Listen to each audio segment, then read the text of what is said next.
It's Divas That Care Radio. Stories, strategies, and ideas to inspire positive change.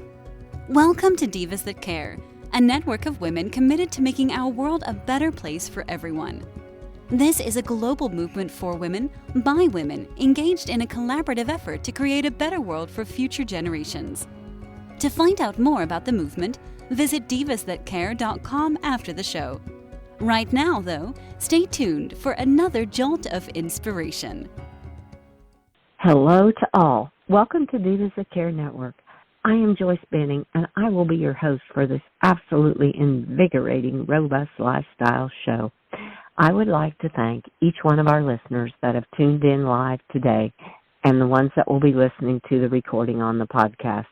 I am so very grateful and thankful for each and every one of you. And you are all in for a very magical show today, as I have with me my returning diva, Deb Matlock.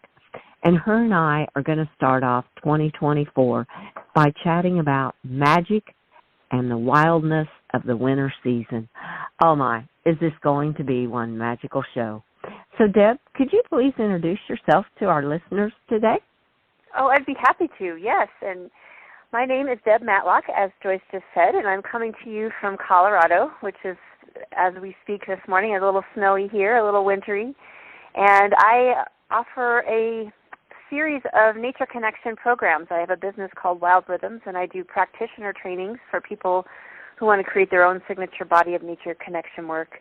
And then I also offer retreats and workshops and other programs for folks to explore their deep and sacred connection to earth, animals, and the world of spirit. Oh, wow. Oh, Deb, you are a very, very busy woman, and all of it revolves around the nature, animals, and all of it, just putting it all together and seeing how we are all in that full circle web. I love it. So our topic today just goes right in to what you are doing on a daily basis to help make the world a better place by educating people on the connection and the deepness that goes in with the nature and all the animals. So how would you like to start off? What are some thoughts that you have on the magic and the wildness of this winter season? You know, I'm so excited about this topic, and actually I want to start with a story. Just this morning, I was out shoveling snow off my driveway, and I was thinking about our call here. And as I walked out, there were so many little tracks, squirrels, and I think maybe some mice, maybe the neighborhood cats that roam around. And I stood there looking at my driveway. We had just a dusting of snow, maybe a little less than an inch. And It was like this story, a story of who was going where and who was following who. And I think about things like seeing those tracks. You know that all of those animals probably walk through my driveway all the time. But if there's not snow on the ground, I don't often see their tracks. I don't often get to know that they're there in the same way. I don't get to witness the story. And so I stood there and I kind of shoveled around the tracks because I didn't want to get rid of all those cute little tracks. And, but it made me have this moment of just another reminder that, there are a lot of beings in our communities that, we maybe don't even think about, because I certainly wasn't thinking about the mice and the squirrels first thing this morning. When I got up, I was focusing on feeding my animals and getting the day started and planning out my schedule. And then I walk outside, and here's this little gift of magic from the winter, because of the snow. And so one of the things I think about with seasons and like this wildness and magic concept is there's just so much opportunity for us to be curious and observe, things that wouldn't look the same. In summer, I won't be able to see that same story on my driveway. It just won't be there.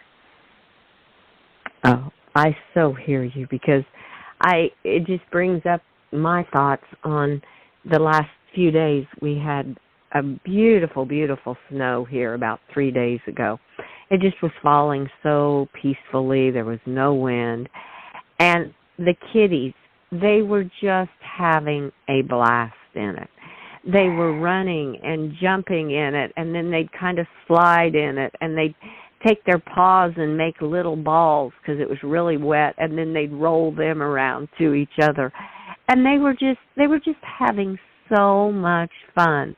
And I thought, I don't get to see that in other seasons, or if we wouldn't have had the snow that morning, and such a beautiful snow, and it wasn't real cold, and they were just having so much fun. And I just watched them for quite a while. I was feeding my horses and trying to get everybody fed out there, but I had to take the time and stop and just see the magic that they were seeing in that beautiful snowfall, where some of the humans were grumbling about, oh, this is a more mess, and oh man, why do we have to get more snow? And I'm going, we just need to stop and look at the magic that is really in it.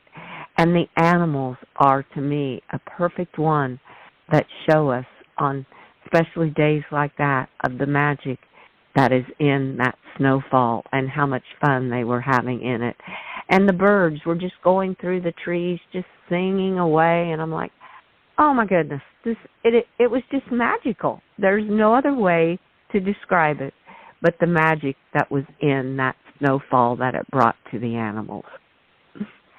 Oh, and I think you bring up a really great point, which is you mentioned, stopping to take the time to notice that. Mm-hmm. And I think that that's like the most wise way to explore, when the seasons change, or when we're having, like there's a snowfall and there's a very, distinct part of a certain season like winter, giving that a little bit of time, noticing it and saying, this is worth it in my busy day, all the things on my to-do list. It's worth it for my soul, for my sense of sacred connection to the world around me, for my sense of awe and mystery and all the things, to just take a moment and just revel in it and notice it and know that whether it's 30 seconds or 3 hours or however long that moment becomes, that it's so worth the time. It's absolutely worth the time. And dare I say, it might be one of the most important things that we can do on any given day is to take that kind of time and just notice the beauty and the magic.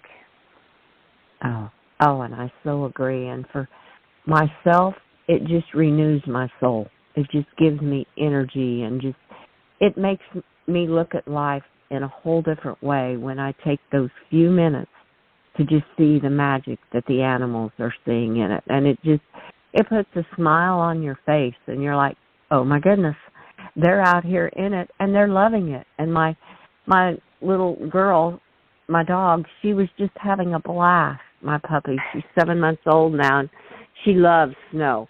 She loves to put her nose down in it and run, and it is so cute. And her face comes up all covered, and she's just happy as can be.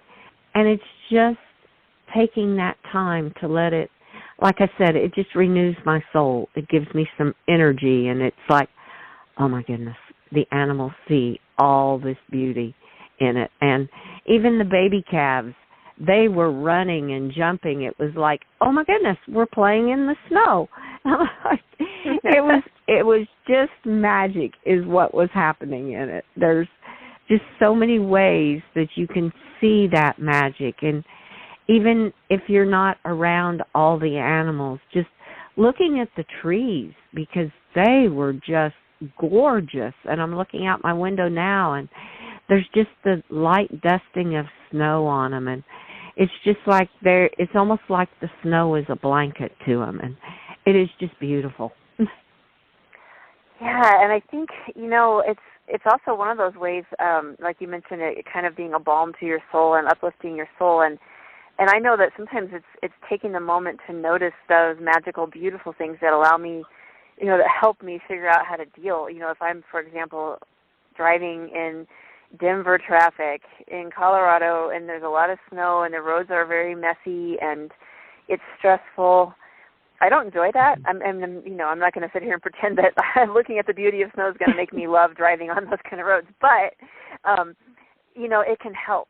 It can help. I'm stopped at a red light and I really would rather be home, but I'm not yet. And I can stop for a minute and I can see, is there a little bit of sun glittering through that makes the snow look like sparkling diamonds, or maybe there's not snow, but maybe it's just the clouds and the lighting, and I think that that's something that a lot of places get very kind of cloudy, darkish sort of winters, and that can get rough at times. But if we allow ourselves to also look at the beauty of those light shifts, even if the sun isn't shining brightly, the shadows and the way that the clouds are forming and moving, sometimes it can just help us take that moment of pause and that deep breath, and a little moment of awe and wonder can, like you say, can really help our souls, can really help our nervous systems, can allow us to go, okay, I can be patient with the road and drivers driving too fast, or whatever it is that's going on. It sort of help us keep our grounding in amongst all those daily life activities. Oh yes, and how true that is, because when you said that about the glimpse of sunshine, and that is so true, because on a cloudy day and all at once you see just a little ray of sunshine coming through, and just focus on what it shines on and how that just glistens and how it shines so beautiful. So I've seen that so much lately, because we've had quite a few cloudy days with snowfall and different things, and it is just beautiful when that sun just breaks through and gives that little glimpse of hope that there will be sunshine again. And it's like, okay, the sun is just letting us know it is up there, it is back there. Just keep your hope up. It's all coming. And just feeling that way. And even in the mornings sometimes we'll have a beautiful sunrise, but it's very short-lived, or in the evening a beautiful sunset that if you don't look at the right time, you won't see it because it's been so overcast and cloudy. But it is still there. And to me, it's showing us hope that for everything, that's how I look at it, because it shines through just a little bit, or shows us just that glimpse of beauty. And that is just a glimpse of hope for whatever you're dealing with or whatever challenges in life you're facing. Just look for that glimpse of hope. Oh, you just gave me chills when you were saying that. Yeah, those glimpses of hope, and there are all these just precious moments in time. It's like, you're maybe standing in a parking lot looking at a tree, in the median on the way into the grocery store, and maybe there's just something that catches your eye, whether it's a bird or a snow or just the light or the breeze making the leaves move a certain way, or whatever it is. It's a glimpse of hope, and it's a moment in time. Like, there's never going to be another leaf that moves that same way, ever, anywhere on the world. It's like we are witnessing these sacred little miracle moments every second of every day, and if we allow ourselves that opportunity to take that time to notice those glimpses, it's just, I know for me personally, it helps me feel like I'm rooting myself in a larger mystery. It helps me kind of take my daily dramas or the things that I'm worried about, and not that those things aren't important, of course, but it just helps me go, okay, wait a minute, there's a bigger story here. There's a bigger story, and I'm just a part of it, that's all.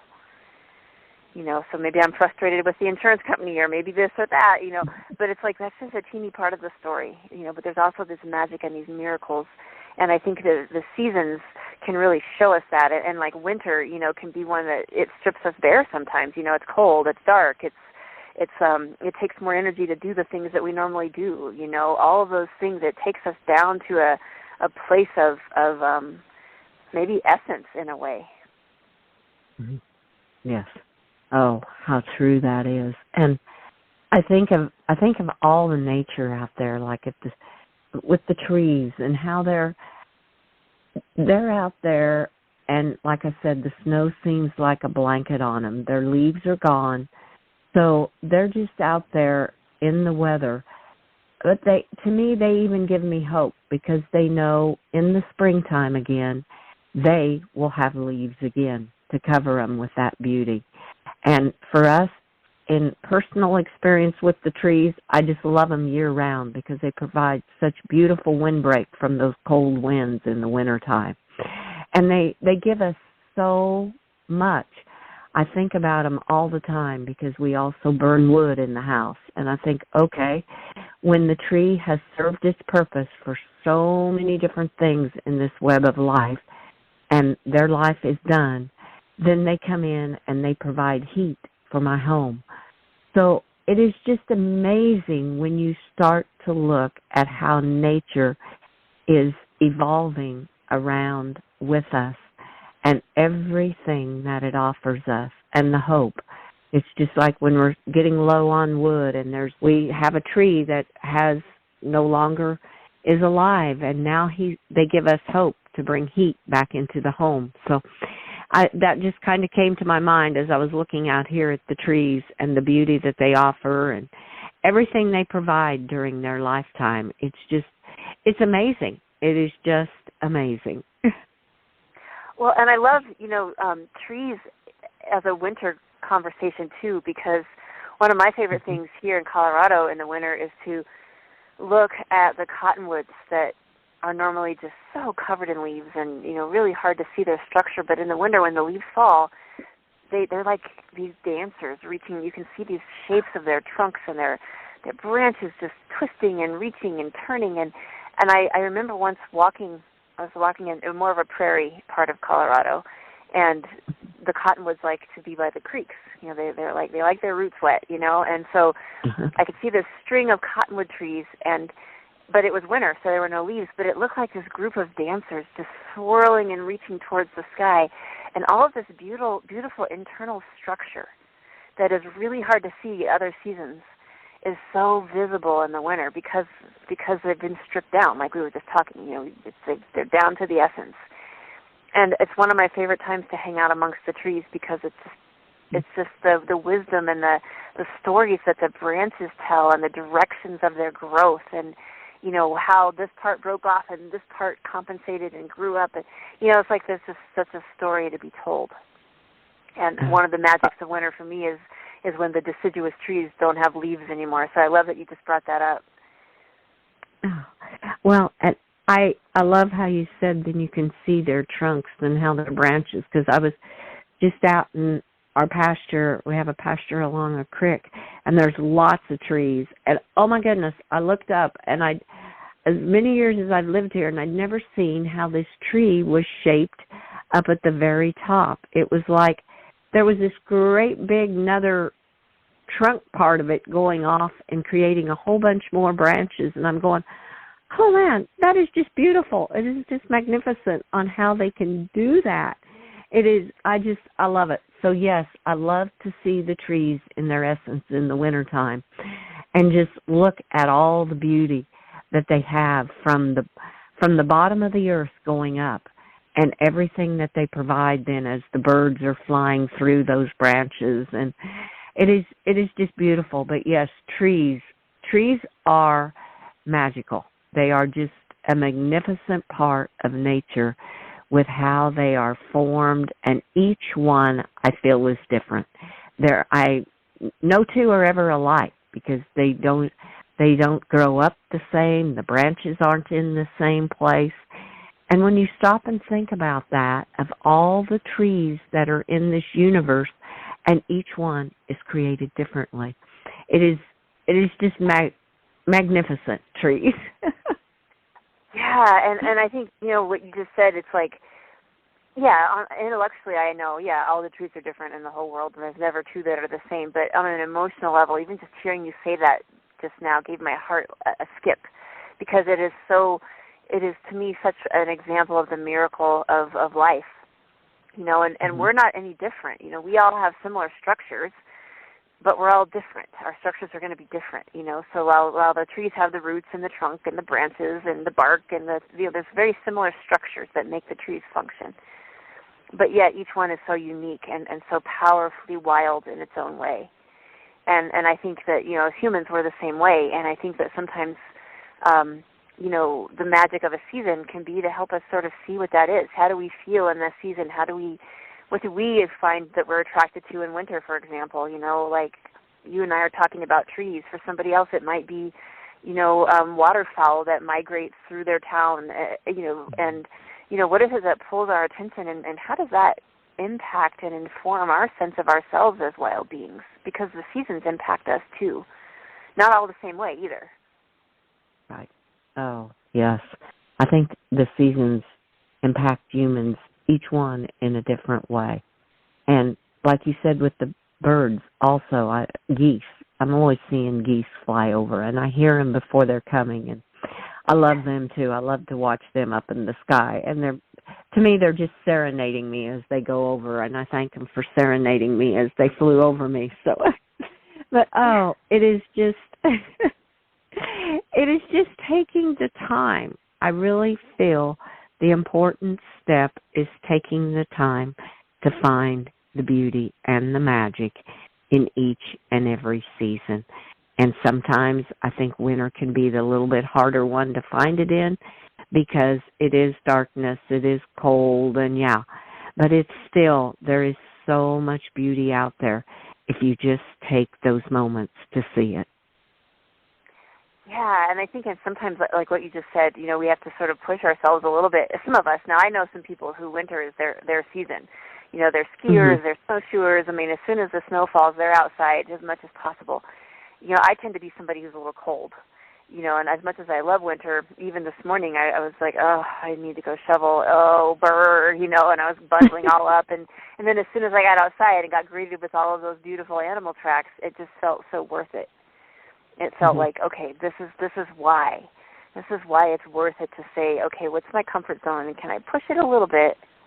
Honor it. I mean, I bundled up. I do get very cold. I can't just run out there and shovel without gloves on or something. My neighbor was doing that, and I thought, man, I would be losing fingers if we were, But he was fine. We waved. He had no glove on. I waved with my big glove on. And, but finding those little moments where we can say, okay, I'd really love to just stay here, but maybe check in with ourselves. Is that what I should do, or should I get up and go and look at the sky tonight? It's chilly. I'm going to see my breath as I breathe. But what crisp, beautiful evening is it going to be that I'm going to be seeing and witnessing, even just for a few minutes? And just maybe encouraging ourselves to step out of our comfort zones just a little once in a while. Oh, how true that is. And when you said going out and looking at the sky, the stars are another one that is just magnificent to me. I love to look up at the stars and just see, because all of them are so different, and they're always, it's just how they're grouped together and how they shine, and it is just beautiful. And sometimes in the wintertime when it is cold, it's almost like they shine brighter. And that's probably just my imagination, because I'm like, okay, I'm very cold. I'm always cold, so I'm bundled up whenever I'm outside. And I sometimes think my animals laugh at me because they're like, why does it take you so long to get outside, and why do you have all them clothes on? We're fine. Yeah. Oh, I can relate. My dogs they'll start jumping up and down like, wow, we're ready to go, and you're still putting on snow pants and boots? Like, what is your... I know. I just know my animals are laughing at me because they're like, oh, goodness, girl. I said, well, I'm just not created like you. I don't handle the cold like you guys do. You guys adapt so well. Right, exactly. And then, of course, we're the ones out there watching and making sure that they stay warm, So my one dog that gets very excited, he gets cold pretty fast, So I'm picking him up and putting him back in the house. And, he's a little guy, and he came from a rescue in a much warmer part of the country. And, Colorado is a shock. But he still loves to go out and play in it. He loves to just push his nose in it and chew on the snow. And, and I think it's all about that. Where can we find the joy in the season that's in front of us? Where can we find our way of connecting and knowing that our way doesn't have to look like anybody else's? I see 1,001 memes going through Facebook this time of year about winter, what it's supposed to look like. We're supposed to feel a certain way. We're supposed to go inward, and we're supposed to, reflect, and we're supposed to, pare back on our activities, and that may be the case for somebody. And then somebody else may have exactly the opposite, very natural response to winter. And I think that what's really exciting is for us to dig into it for ourselves and say, how do I relate? How do I connect? How do I find the magic and the mystery and the wildness in winter? What feels right for me, what natural for me? Oh, that is so true. And I love how you put that. How do I find the magic in it? And that's for each individual person. You and I have shared different ways that we find the magic in it, and maybe sparked a thought in someone else, but each one has to experience that magic for themselves, because the way I feel it and the way you feel it may be totally different than the way someone else sees the magic in it.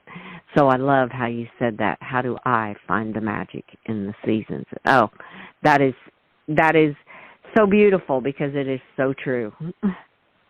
Yeah, we can't let Facebook memes tell us how to feel in our connection to wild nature. We just can't. No, we can't. We can resonate. If we resonate, great. But if we feel differently, it needs to be okay because it is okay. There's a lot of animals out there that winter is their jam. Like they love it. I have a husky living down the street, and he has never been happier than he is in the winter. He does not want to curl up in a cocoon. He wants to go out and rock and roll. It's like he loves it. He's enjoying it. Oh, I love that. Yeah.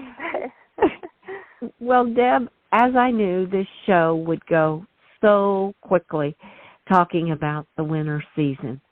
And before we close this show, would you please share with all of our listeners how the best ways are to connect with you? Absolutely. I would love to connect and chat further. People are welcome to go to my website at wild-rhythms.com. I also have a Facebook group called Sacred Connection, Earth, Animals, and Spirit. And if somebody's interested, a Facebook user, welcome to join that. Lots of different articles and videos and inspiration, people share in there, so it's kind of a nice place. But people are very welcome to reach out. So feel free, y'all, just to connect, and we can always chat further.